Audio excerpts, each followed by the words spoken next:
नमस्कार। स्वागत है आपका इंडिया गेट टीवी पर। मैं हूं अजय सेतिया। मित्रों, पंजाब की सभी 117 सीटों पर चुनाव हो चुका है।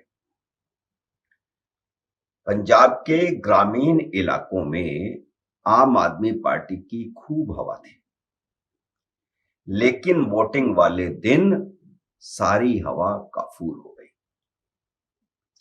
इसके दो तीन बड़े कारण रहे, जिन्हें मैं आगे चलकर आपको विस्तार से बताऊंगा। पहले यह जान लें कि पंजाब में तीन क्षेत्र हैं: मालवा, दोआबा और माछा। पंजाब में सरकार मालवा क्षेत्र ही बनवाता है। इसी मालवा क्षेत्र में आम आदमी पार्टी की धूम थी। पिछली बार 2017 में भी जो सीटें जीती, उनमें ज्यादातर मालवा से ही थी। प्रदेश की 117 सीटों में से 69 यानी 69 सीटें मालवा में हैं, यानी बहुमत मालवा से ही आता है। दोआबा में सिर्फ 23 सीटें हैं और माझा में 25 सीटें हैं। पहले आपके सामने पूरे पंजाब की तस्वीर रखता हूं और बाद में क्षेत्र वाइज बताता हूं कि हुआ क्या और 10 मार्च को होगा क्या। पंजाब में इस बार कांग्रेस पार्टी को सबसे बड़े नुकसान की संभावना है और खोने के लिए है ही उसके पास। अकाली दल और आम आदमी पार्टी के पास तो है ही क्या। पिछली बार अकाली दल 15 सीटें जीता था और आम आदमी पार्टी 20 सीटें जीती थी। भारतीय जनता पार्टी तो नाम मात्र थी। और कांग्रेस को जो नुकसान हो रहा है, उसके लिए वह खुद दोषी है और कोई दोषी नहीं, खुद जिम्मेदार है। पार्टी में टिकट बंटवारे के साथ शुरू हुआ विवाद प्रचार के आखिरी दिन तक चलता रहा। खुद पंजाब प्रदेश कांग्रेस के अध्यक्ष नवजोत सिंह सिद्धू अकाली नेता विक्रम सिंह मजीठिया के साथ बेहद क्लोज फाइट में फंस गए। कैप्टन अमरिंदर सिंह की बात करें तो पटियाला अर्बन के मतदाता तमाम नाराजगी के बावजूद उन्हें विधानसभा भेज रहे हैं। हालांकि उनका विनिंग मार्जिन कम होगा। अकाली दल के लिहाज से देखा जाए तो पार्टी को आखिरी दिनों में एक बार फिर अपने सबसे बड़े नेता प्रकाश सिंह बादल की जरूरत पड़ी। पार्टी ने चुनाव प्रचार के आखिरी दिन अपनी कंपेनिंग थीम वीर सुखबीर को डाउन करते हुए प्रकाश सिंह बादल के कार्यकाल में हुए विकास कार्यों को हाईलाइट किया। अगर अकाली दल का वोट प्रतिशत बरकरार रहा, जो कि पिछली बार 25.5% था, आम आदमी पार्टी का वोट प्रतिशत 23.5% था, लेकिन सीटें उसकी 5 ज्यादा थी अकाली दल से। तो अगर अकाली दल ने अपना वोट प्रतिशत बरकरार रखा या उसमें 1-8% का इजाफा हुआ, तो अकाली दल सरप्राइज कर सकता है। बल्कि इसी की संभावना ज्यादा है कि उसकी सीटें दोगुनी से भी ज्यादा हो सकती। यह उस धारणा के एकदम विपरीत है जो चुनाव शुरू होते हुए बनी थी। शुरू में संभावना यह बन रही थी कि अकाली दल निपट रहा है, आम आदमी पार्टी और कांग्रेस में मुकाबला है। हालांकि बादल के पूरे पंजाब में प्रचार के लिए नहीं पहुंचने का नुकसान अकाली दल को हो सकता है, लेकिन अकाली दल वैसी स्थिति में नहीं है जैसी शुरू में लग रही थी। आपकी स्थिति कमजोर हुई तो उसकी 2-3 वजह हैं, वो मैं विस्तार से बताने वाला हूं। लेकिन भारतीय जनता पार्टी ने एक बार फिर अपने रणनीतिक कौशल का परिचय दिया और रणनीतिक कौशल का परिचय देते हुए कांग्रेस और आम आदमी पार्टी दोनों की कंट्रोवर्शियल स्टेटमेंट्स को इस ढंग से उठाया कि दोनों दल प्रचार के आखिरी दिनों में उसी में फंसे नजर आए। प्रधानमंत्री नरेंद्र मोदी ने अपनी अबोहर रैली में यूपी के भैया वाले विवाद को लेकर कांग्रेस को जिस तरह घेरा, उसका तोड़ पार्टी प्रचार समिति आखिर तक नहीं कर पाई। प्रचार के आखिरी 3 दिनों में शहरों में भारतीय जनता पार्टी काफी मजबूत होती दिखाई देने लगी थी और उसका असर वोटिंग वाले दिन दिखा। शहरी सीटों में वह सबसे आगे निकल गई और रिजल्ट उसके पक्ष में शहरों में आए तो कोई आश्चर्य नहीं होगा। इसका मतलब यह हो गया कि शुरू में जो लग रहा था कि मुकाबला कांग्रेस और आम आदमी की पार्टी के पक्ष में है, वह स्थिति आखिरी दिन बदल चुकी थी। लेकिन दूसरी तरफ अपन देखें कि आम आदमी पार्टी की स्थिति क्यों खराब हुई, तो केजरीवाल के साथ 2017 में जो हुआ था वैसा ही होने की संभावना बन गई है। यानी 2017 में उनको पूरी उम्मीद थी कि उनकी सरकार बन रही है, लेकिन सीटें आई 20, 117 में से 20 सीट। तो वैसा ही इस बार भी होता दिख रहा है, भले सीटें कुछ बढ़ेंगी क्योंकि ग्रामीण क्षेत्रों में काफी प्रभाव इस बार आम आदमी पार्टी का दिखा। लेकिन प्रचार के शुरुआती दौर में जिस तेज गति से आम आदमी पार्टी चल रही थी, वह अपनी स्पीड बरकरार नहीं रख पाई। इसका एक कारण तो यह है। दूसरा कारण और है जो मैं आखिर में आपको बताने वाला हूं। 2 बड़े कारण हैं।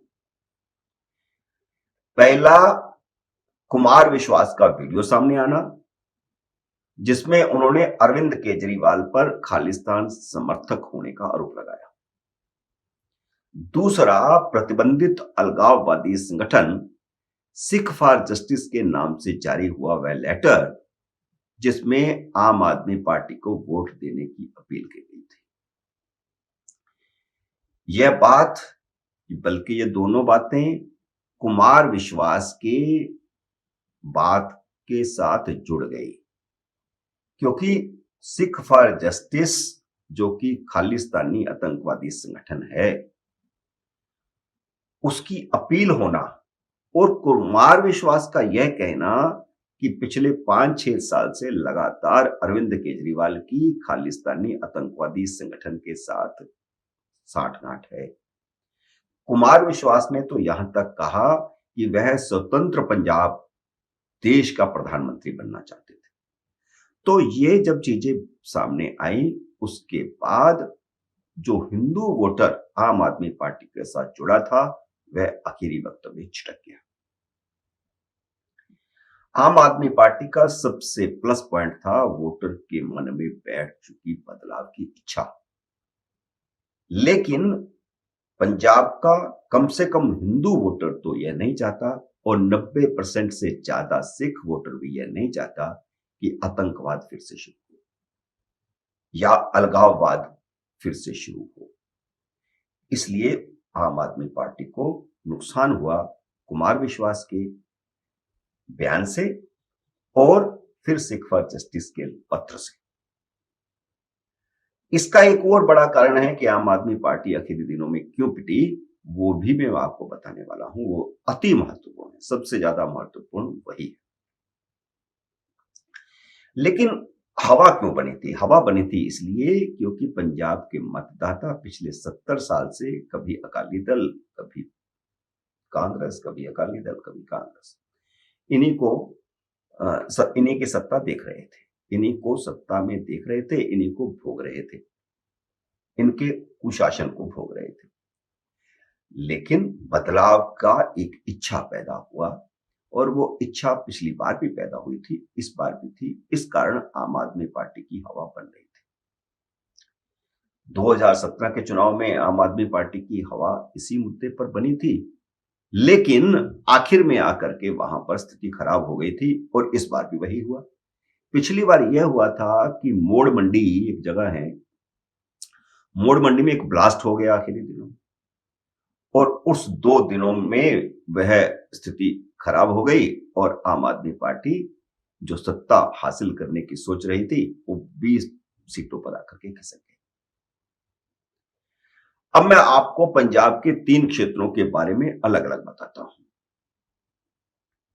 फिर वह कारण भी बताऊंगा कि बाद में जाकर के कैसे स्थितियां बदली और कैसे आम आदमी पार्टी का नुकसान हो रहा है, कैसे कांग्रेस का नुकसान हो रहा है। वो सब चीजें मैं आपको बाद में बताता हूं। पहले आप तीनों क्षेत्रों को थोड़ा समझ लें। सबसे पहले मालवा की बात करते हैं। पंजाब की 117 सीटों में से 69 सीटें मालवा में है। कांग्रेस ने 2017 में वहां 40 सीटें जीती थी, यानी बहुमत के लिए उसको फिर बहुत कम, सिर्फ 18 सीटें और चाहिए थी। मतदान वाली रात तक मालवा के ग्रामीण क्षेत्रों में आम आदमी पार्टी बेहतर नजर आ रही थी, लेकिन आखिर में आकर स्थिति बदल गई। वह क्यों, इसका खुलासा मैं आगे जाकर के करूंगा। 2017 में पटियाला की 8 में से 7 सीटों पर कांग्रेस जीती थी, मगर इस बार वह महज 2 सीटों पर या 3 सीटों पर फाइट में दिखाई दी। इसका कारण यह है कि पटियाला, महाराजा पटियाला मुख्यमंत्री प्रोजेक्ट हो चुके थे 2017 में कांग्रेस की तरफ से, और इस बार महाराजा पटियाला कांग्रेस में है ही नहीं, उन्होंने अपनी अलग पार्टी बनाई है। तो इसलिए पटियाला में जो 8 में से 7 सीटें कांग्रेस जीत गई थी, इस बार वैसी स्थिति है ही नहीं। 2 या 3 में तो वो फाइट में है, तो अगर मान लो 1-2 सीटें वहां जीत पाएगी, उल्टा हो जाएगा परिणाम। पिछले चुनाव में फिरोजपुर की 4 सीटें कांग्रेस ने जीती थी। इस बार वह 1 सीट पर मुकाबले में नजर आई। बरनाला की 3 सीटों पर पिछले चुनाव में आम आदमी पार्टी आगे थी। इस बार भी शुरुआत में वह बेहतर स्थिति में दिखी, लेकिन आखिर में आकर के अकाली दल की तरफ प्रभाव हो गया, और क्योंकि वहां पर टक्कर बड़ी जोरदार हुई, तो इसलिए बरनाला की भदौड़ सीट पर मुख्यमंत्री चरणजीत सिंह चन्नी खुद कड़े मुकाबले में फंस गए।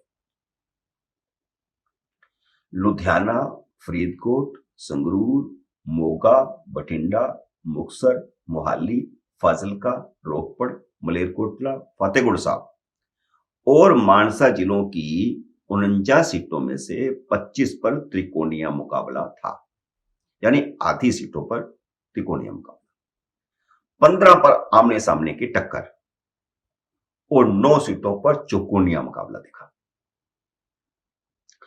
अकाली दल को मालवा में अपने काडर का फायदा मिलेगा। संयुक्त समाज मोर्चा के बैनर तले जो किसानों का दल बना, चुनाव लड़ने वाले किसान यहां 20 से 25 सीटों पर प्रभाव डाल सकते हैं। सीटें जीतेंगे ऐसा नहीं, प्रभाव डाल सकते हैं। किसान जितने भी वोट लेंगे, उसका सीधा नुकसान आम आदमी पार्टी और कांग्रेस को होना है। तो इस 20-25 सीटों पर फायदा अकाली दल का ज्यादा दिखता है और शहरी सीटों में भारतीय जनता पार्टी का ज्यादा दिखता है। आम आदमी पार्टी की स्थिति ठीक थी, वो इस पार्टी की वजह से खराब हो गई। वोटिंग से पहले वाली रात तक मालवा की 69 सीटों में से आम आदमी पार्टी 20 से 25 सीटों पर, कांग्रेस 12 से 18 सीटों तक और अकाली दल 12 से 19 सीटों पर, और भारतीय जनता पार्टी और उसके सहयोगी 4 से 7 सीटों पर आगे दिख रहे थे। ये मैं आखिरी रात से पहले की बात बता रहा हूं। स्थितियां बदली हैं रात को, वो क्यों बदली है और उसके क्या नतीजे होंगे, वो आप सुनेंगे तो दंग रह जाएंगे। लेकिन वोटिंग वाले दिन बाजी बदली, यह सच है। अकाली दल पहले नंबर पर आ गया, आप दूसरे नंबर पर चली गई और कांग्रेस तीसरे नंबर पर। ये मैं मालवा की बात कर रहा था। चलिए अब हम माझा की बात करते हैं। माझा की 25 में से 22 सीटों पर पिछली बार कांग्रेस विजय रही, यानी सिर्फ 3 सीटें बाकियों को गई। 25 में से 22, बड़ा चंक। लेकिन इस बार उसके इस गढ़ में आम आदमी पार्टी और भारतीय जनता पार्टी सेंध लगा रही है। यहां 21 सीटें पठानकोट, गुरदासपुर व अमृतसर जिलों में है और यहां 5 से 7 सीटों पर भारतीय जनता पार्टी मजबूत दिख रही है। ये शहरी इलाका है, ये शहरी क्षेत्र है। पठानकोट में और गुरदासपुर में भारतीय जनता पार्टी का प्रभाव लंबे समय से रहा है। अमृतसर में भी ये तीनों जिले ऐसे हैं जहां पर भारतीय जनता पार्टी का प्रभाव रहा है और गुरदासपुर, पठानकोट, अमृतसर, यहां पर भारतीय जनता पार्टी पार्लियामेंट का चुनाव भी जीतती रही। 2017 में अकाली दल माझा में सिर्फ 2 सीटों पर जीता था। इस बार अकाली दल गुरदासपुर, अमृतसर और तरनतारण की 7 से 9 सीटों पर मजबूत दिख रहा है। ये मैं आखिरी दिन की बात कर रहा हूं, आखिरी दिन बाजी पलटी है। यानी आधी सीटें अकाली दल और भारतीय जनता पार्टी को जाएंगी, 25 में से आधी, यानी 10 से 12 सीटें, 13 सीटें अकाली दल और भारतीय जनता पार्टी जीत जाएगी। बाकी आधी सीटें आम आदमी पार्टी और कांग्रेस में बंटनी है। कांग्रेस का अपर हैंड हो सकता है क्योंकि जो किसानों का दल है वो आम आदमी पार्टी के वोट छीन रहा है, नुकसान पहुंचा रहा है। किसानों के चुनाव लड़ने का कोई खास असर इस इलाके में नहीं है। हां, इतना ही कि वोट कटवा पार्टी बन गई। पंजाब की सबसे हार्ड सीट बन चुकी अमृतसर ईस्ट भी माझा में आती है, जहां पंजाब कांग्रेस अध्यक्ष नवजोत सिंह सिद्धू और अकाली दल के विक्रम सिंह मजीठिया आमने सामने हैं। इन दोनों ही नेताओं ने आज तक कोई चुनाव नहीं हारा और इस बार इनमें से कोई एक अपने सियासी जीवन की पहली हार का मुंह देखेगा। अब आते हैं तीसरे क्षेत्र पर, द्वाबा। द्वाबा में सबसे कम 23 सीटें हैं।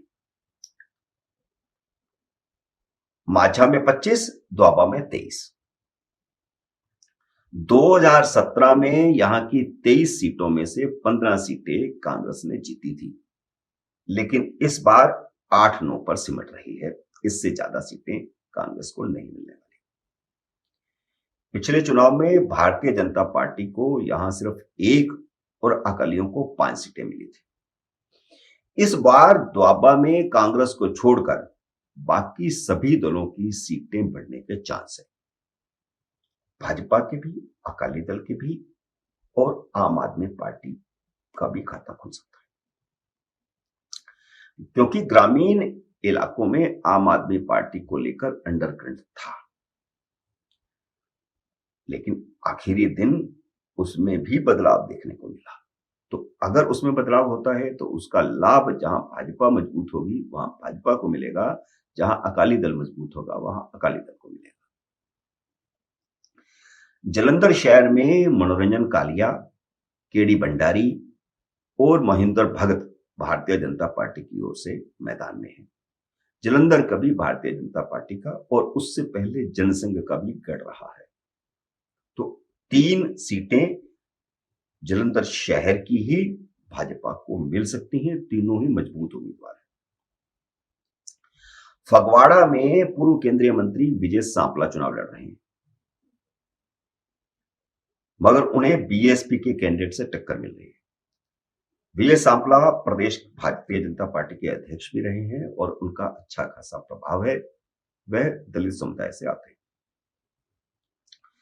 नवाशहर सीट पर कांग्रेस ने अपने सिटिंग एमएलए अंगद सिंह का टिकट काटा था। नाराज अंगद सिंह निर्दलीय चुनाव मैदान में उतरे और इसका नुकसान कांग्रेस को हो रहा है।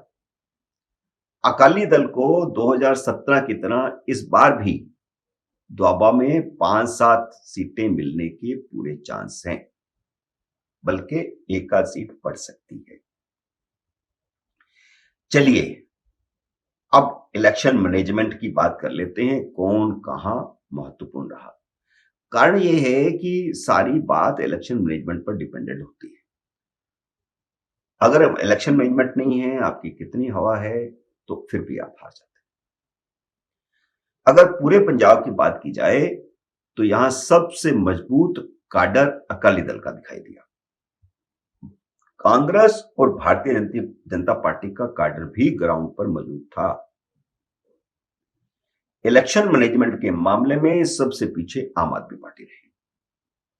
आपके पास भावुक वोटर और वॉलंटियर तो थे, लेकिन उसके पास ग्राउंड पर इलेक्शन मैनेज करने वाली कोई टीम या मैन पावर नहीं दिखाई दी, जो कि दिल्ली में हमेशा दिखाई देती है। दिल्ली में हर विधानसभा चुनाव में उनकी मैनेजमेंट बहुत बढ़िया रही, इसलिए वह जीते, बल्कि 3 बार जीते।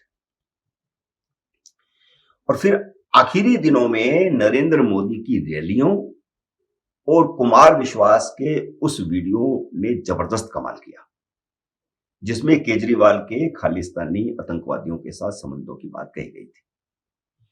खालिस्तानी संगठन सिख फॉर जस्टिस ने आम आदमी पार्टी के पक्ष में अपील जारी करके रही सही कसर भी निकाल दी, जिससे हिंदू वोटर आम आदमी पार्टी से छिटक गया। लेकिन हिंदू वोटर जाए कहां, उसका भी एक तोड़ मिल चुका था। अब मैं वही बात बताने जा रहा हूं, वही है असली बात, जिसने कत्ल की रात में स्थिति बदल दी। चुनावी राजनीति में कत्ल की रात वोटिंग से पहले वाली रात को कहा जाता है। वही वह रात होती है जब मतदाता तय करता है कि उसे किसे वोट देना है। और यह कत्ल की रात पंजाब में सचमुच कत्ल की रात साबित हुई। डेरा सच्चा सौदा सिरसा ने रातों रात अपना फैसला बदल दिया। शनिवार रात राम रहीम के सच्चा सौदा डेरे ने फूल के साथ तकड़ी का कोडवर्ड जारी कर दिया, जबकि इससे पहले सिर्फ फूल की बात की जा रही थी। फूल भाजपा का चुनाव निशान है, जबकि तकड़ी यानी तराजू अकाली दल का चुनाव निशान है। सुबह कुछ जगहों पर डेरा प्रेमी भाजपा के समर्थन में वोट करके आए, लेकिन इसके बाद कोडवर्ड फूल के साथ तकड़ी फैल गया। मालवा बेल्ट की सभी 69 सीटों पर डेरे का जबरदस्त प्रभाव है। डेरे का संदेश यह था कि जहां भारतीय जनता पार्टी के मुकाबले अकाली दल मजबूत हो, वहां आम आदमी पार्टी और कांग्रेस को हराने के लिए अकाली दल को वोट दें। यानी भाजपा को अगर मजबूत नहीं है, अकाली दल मजबूत है, तो भाजपा को वोट देकर अपना वोट खराब ना करें, बल्कि अकाली दल को वोट दें ताकि कांग्रेस और आम आदमी पार्टी पराजित हो सके। डेरे के राजनीतिक विंग के इशारे पर डेरा प्रेमी श्रोमणी अकाली दल के समर्थन में आ गए। इससे पंजाब की राजनीति में नए समीकरणों के संकेत आने शुरू हो गए कि चुनाव बाद हंग असेंबली आने पर अमरिंदर सिंह, ढींडसा, भाजपा और अकाली दल मिलकर सरकार बना सकते हैं। यह आखिरी दिन हवा जोरदार फैली और डेरे के स्टेटमेंट के बाद, डेरे के गुप्त जो उन्होंने संदेश दिया उसके बाद एक फैसला बदलने का कारण मालवा में आम आदमी पार्टी को कमजोर करना था। जो मैं शुरू से बात कह रहा था, कैसे मालवा में कमजोर हुई, कैसे मालवा में ही सबसे ज्यादा ताकतवर दिख रही थी। इससे पहले मालवा के ग्रामीण इलाकों में आम आदमी पार्टी और शहरों में भारतीय जनता पार्टी मजबूत दिख रही थी, लेकिन डेरे की आखिरी रणनीति से रातों रात ग्रामीण इलाकों में अकाली दल का पलड़ा भारी होता दिखाई दिया वोटिंग के समय। पंजाब में मालवा की सीटों लंबी, सरदूलगढ़, जीरा, बठिंडा, गिद्धड़वा, सुनाम की सीटों पर डेरा प्रेमी अकाली दल के उम्मीदवारों का समर्थन करते हुए साफ दिखाई दिए। डेरे के समर्थक अकाली दल को वोट देते हुए साफ दिखाई दिए। फिरोजपुर रूरल में अकाली और अर्बन में भाजपा, पटियाला अर्बन और रूरल में भारतीय जनता पार्टी। धुरी में डेरा ने किसी का समर्थन नहीं किया। धुरी वह जगह है जहां मुख्यमंत्री चन्नी का भाई चुनाव लड़ रहा था। तलवंडी साबो में जस्सी के पक्ष में खुलकर आए डेरा प्रेमी। कौन है जस्सी, ये बताता हूं। डेरे की राजनीतिक विंग ने तलवंडी साबो सीट पर डेरा प्रमुख के समधी हरमिंदर सिंह जस्सी को समर्थन दिया। वह निर्दलीय उम्मीदवार थे। जस्सी कांग्रेस टिकट पर लगातार 3 चुनाव हार चुके थे। इस बार वह निर्दलीय चुनाव लड़ रहे थे, इसलिए डेरे के राजनीतिक विंग ने उनकी जीत को सुनिश्चित करने के लिए पूरा जोर लगा दिया। लेकिन आप देखेंगे पंजाब में इस बार नोटा को भी अच्छे खासे वोट मिलेंगे। यानी किसी को पसंद नहीं, कोई पसंद नहीं, कोई राजनीतिक दल पसंद नहीं, कोई उम्मीदवार पसंद नहीं। नोटा हुआ यह कि डेरे के संदेश समय पर नहीं पहुंचे और डेरा प्रेमियों ने इससे पहले नोटा का प्रचार किया था। क्योंकि राम रहीम की रिहाई नहीं हो रही थी, राम रहीम की रिहाई आखिरी दिनों में हुई, इसलिए पहले नोटा का प्रचार किया जा रहा था।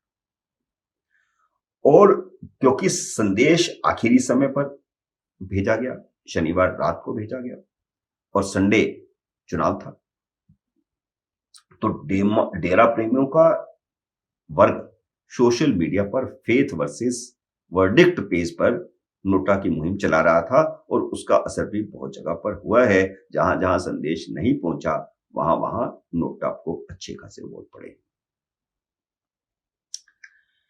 अब हम इसका बैकग्राउंड बता दें आपको। डेरे का प्रभाव क्या है, कैसे है, कितना है, उसका प्रभाव जानना बहुत जरूरी है। फिर आप समझ जाएंगे कि यह चुनाव किस दिशा में चला गया। 2007, 2012 और 2017 पिछले 3 विधानसभा चुनावों में डेरे का जबरदस्त दखल रहा। 2014 के लोकसभा चुनाव और हरियाणा विधानसभा के दोनों चुनावों में डेरे ने खुलकर भारतीय जनता पार्टी का समर्थन किया था। खुद डेरा प्रमुख ने 2014 के लोकसभा चुनाव में प्रधानमंत्री के स्वच्छ भारत मिशन की सराहना करते हुए समर्थन दिया था। इससे पहले कैप्टन अमरिंदर सिंह 2012 के विधानसभा चुनाव के लिए डेरे में गए थे। उनकी पत्नी प्रणीत कौर और बेटा भी वोटों के लिए डेरे में गया था। बादल पिता पुत्र यानी प्रकाश सिंह बादल और सुखबीर सिंह बादल भी वोटों के लिए डेरे में हाजिरी भर चुके हैं। फरवरी 2017 में पंजाब विधानसभा चुनाव के समय पंजाब के सैकड़ों कांग्रेस नेताओं ने डेरा में दस्तक दी थी।